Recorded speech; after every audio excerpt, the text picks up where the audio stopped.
अंधेरे से लिपटी वो रात कुछ अलग ही थी। हवा में अजीब सी सर्दी थी, मानो मौत अपने पंख पसार रही हो। गांव के बाहर बने पुराने कुएं के पास कोई जाने की हिम्मत नहीं करता था। कहते थे वहां एक चुड़ैल रहती है, चंद्रकला नाम की, जो 100 साल पहले कुएं में कूदकर मरी थी और अब हर अमावस की रात को लौटती है। आकाश, एक साहसी लेकिन जिद्दी लड़का, इन बातों पर यकीन नहीं करता था। वह शहर से गर्मी की छुट्टियों में गांव आया था और हमेशा कुछ अलग करने की फिराक में रहता था। गांव वालों की बातों को वह मजाक समझता था, खासकर जब किसी ने चंद्रकला की कहानियां सुनाई। डर सिर्फ मन का वहम होता है, उसने अपने दोस्तों से कहा। अमावस की रात थी, चाँद कहीं नजर नहीं आ रहा था और पूरा गांव जल्दी सो गया था।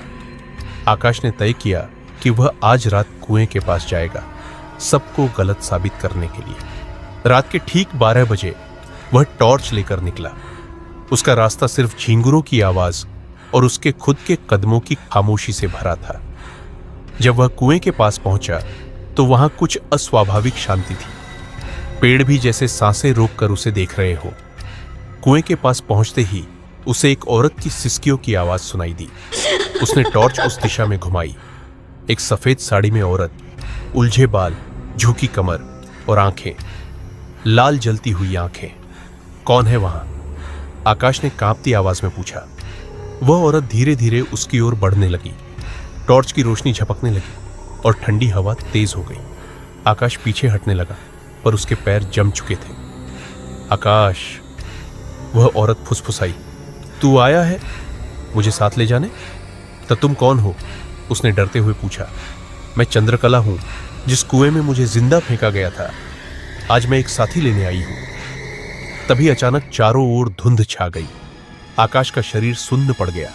वह भागना चाहता था लेकिन चल नहीं पाया। चंद्रकला अब एकदम सामने थी। उसके चेहरे पर घाव थे, आंखों से खून टपक रहा था। एक चीख और सब कुछ शांत हो गया। सुबह गांव वालों ने कुएं के पास सिर्फ एक टॉर्च और आकाश की चप्पलें पाई। उसका कोई निशान नहीं था। कहते हैं अमावस की रात अगर कोई उस कुएं के पास जाता है तो हवा में किसी लड़के की चीखें अब भी गूंजती है और चंद्रकला के चेहरे पर एक अजीब सी मुस्कान होती है। डर खत्म नहीं होता, वो बस किसी नए शिकार का इंतजार करता है।